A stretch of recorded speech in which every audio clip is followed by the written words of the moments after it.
Hello guys, welcome back to our channel. তো এর আগে আমি যে ঘটনাগুলো বলেছিলাম সেগুলো তোমরা অনেক এনজয় করেছো বা ভালো লেগেছে তোমাদেরকে, আশা করছি। আর যদি না লেগে থাকে তো তো তোমাদের অবভিয়াসলি এর কিছুদিন পর থেকে তোমরা হয়তো আমার কিছু ব্লগ ভিডিও গুলো দেখতে পাবে। আর যেগুলো আমি নিয়ে আসবো, কারণ তোমরা ঠিক জানতে পারবে কি কারণে বা কি কারণে আমি বলছি জিনিসটা। সেটা ছাড়ো, তোমাদেরকে আজকে আমি একটা ইন্টারেস্টিং কথা বলি। তো কথাটা শুনতে ইন্টারেস্টিং লাগলেও তোমাদের মানে আমি বলছি কারণ আমার কাছে ইন্টারেস্টিং ছিল, তোমাদের কাছে হয়তো লাগে না।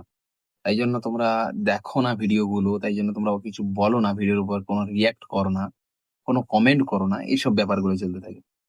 তো আজ থেকে প্রায় যখন ২ বছর বা ৩ বছর আগে আমরা যখন এই চ্যানেলটাকে ক্রিয়েট করি, তো আমাদের এই চ্যানেলের অনেক কটা মেম্বার ছিল। ঠিক আছে? তো আমরা এই উদ্দেশ্যে শুরু করি যে তখন আমরা প্রায় এক জায়গায় থাকতাম। কোনো কাজ ছিল না। যে আমরা প্রতিদিন প্রায় একটা করে ভিডিও বানাবো, এডিট করব, ছাড়বো। ঠিক আছে? তো সেই উদ্দেশ্যে কিন্তু আমরা কিছু ভিডিও বানাই, ব্লগিং। তো সেগুলো আমরা ছাড়ি। তো সেগুলো ছাড়তে আমাদের মোটামুটি ভালোই ভিউজ আসতো। এমনটা না যে খুব একটা কম ভিউজ আসতো, ভালোই ভিউজ আসতো।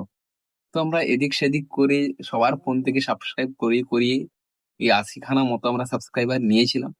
নিয়ে অনেক কিছু ভিডিও বানাতাম, ছাড়তাম ওখানে। তো এই সময় কি হলো যে আবার লকডাউন খুলে গেল। তখন লকডাউন খোলার পর যে যার মতো কাজে গেছে, যে যার মতো কলেজে চলে গেছে। কেউ নেই। তখন আমি বাড়িতে একা বসে আছি। তো আমি তখন একটা জায়গায় কাজ করতাম ফিন্যান্সে। তো সেই ফিন্যান্সে কাজ করতে আমার তখন একটা অতটাও ভিডিও বানানোর ইচ্ছে জাগতো না। আর কি ভিডিও বানাবো? এখান থেকে এই রাস্তা দিয়ে যাচ্ছি ওখান পর্যন্ত আমাদের তখনও এই জড়তা কাটেনি। এখনো কাটেনি ঠিক করে। আমরা হয়তো বাইরে নিয়ে গিয়ে এরকম ভাবে বলতে পারবো না যে, "hello guys, welcome to our blog." হ্যাঁ? যাই হোক, তো তার ফলে কি হয়েছিল? আমাদের ওই তোমাদেরকে ঘটনাটা বলেছিলাম বোধহয়।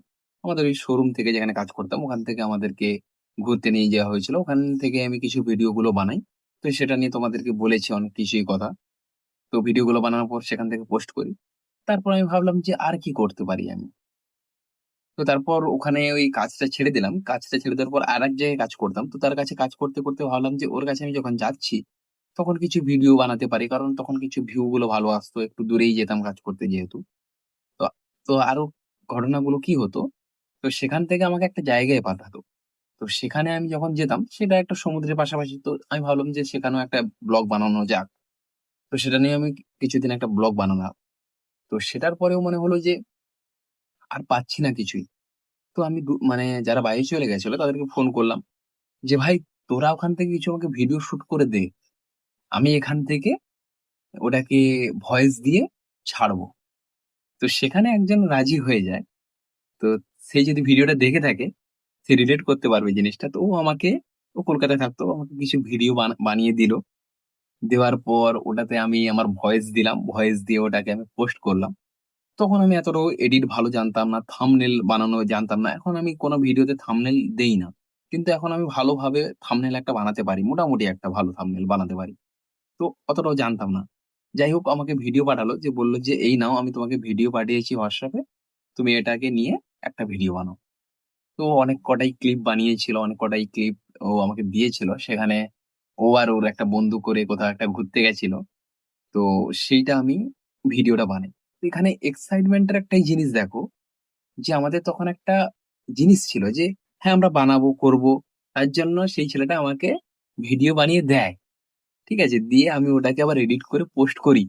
মানে এই জিনিসটা আমার কাছে একটা ইউনিকনেস লাগতো। আরো একটা আমি ভাবছিলাম, তখন তাদেরকে বলেছিলাম যে, "দেখ, আমি এখানে কিছু একটা ব্লগ বানাবো, তুই আমাকে একটা ব্লগ পাঠাবি। আমাদের যে এই যে ব্লগিং গুলো আলাদা জায়গা থেকে যে করছি ওটাকে একটা মিক্সড আপ করে একটা ভিডিও বানাবো।" তো সেটা আমাদের আনফরচুনেটলি করতে পারিনি। তার জন্য মানে জিনিসটা গ্রো আপ ততটাও হয়নি। আর এখন আমি এইসব ভিডিওগুলো বানাচ্ছি কারণ কি? আমি চাইছি যে YouTube এর অ্যালগরিদম যে আছে, সেখানে আমি যেন আসি। আসার পরে আমি ব্লগ বানাবো। তখন ছাড়লে একটা অ্যালগরিদম এর মধ্যে আসবে, সেটা অনেকে দেখবে, ভিউ হবে। আর সেই জায়গা থেকে কিন্তু মূলত এটাকে আমার করা। আমি চাইছি যে এই জিনিসটা বাঁচুক, বেঁচে থাকুক। এই YouTube চ্যানেলটাও হোক। আর আমার একটা জেদ আছে যে এই YouTube চ্যানেলটা হোক। আমি চাই হোক, আমি বাংলা ভাষাতেই করব। আমি মাঝখানে ভাবছিলাম যে বাংলাতে করব না। বাংলাতে বাংলার মানুষ দেখতে চায় না। বাংলার মানুষ বুঝতে চায় না জিনিসগুলো।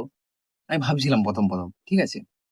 কিন্তু আমি ভাবলাম না, কেন বাংলাতে করব না? আমি বাঙালি, আমি বাংলার ছেলে, আমি বাংলাতেই করব। সে আমার সাবস্ক্রাইবার কম হোক, সে আমার ভিউজ কম আসুক, যাই হোক আমি করব বাংলাতেই। হিন্দিতে অনেক সাবস্ক্রাইবার হয়, অনেক ভিউ হয়, অনেক আর্নিং হয় সেখান থেকে। ঠিক আছে? তো সেটা আমি যাচ্ছি না। যেহেতু আমি বাঙালি, আমি বাংলাতেই করব। ভালো লাগবে করতে। কারণ কি? আমি যখন বাঙালি হয়ে নন বেঙ্গলি যে কোনো একটা ল্যাঙ্গুয়েজ যখন কথা বলব, সেই জায়গায় আমি যখন কোনো কিছু পারব না বলতে, ওই জায়গায় আটকে গেলে আমার সমস্যা। আমি চাই না যে কোথাও আটকে যাক। আমি তোমাদেরকে বলেছি অনেকবারই যে আমি কোনো স্ক্রিপ্ট বানাই না। বিনা স্ক্রিপ্টেড করি আমি সবকিছুই। আজকের বসেছি তার আগে ১০ মিনিট ভাবলাম যে আমি কি বলবো তোমাদের কাছে?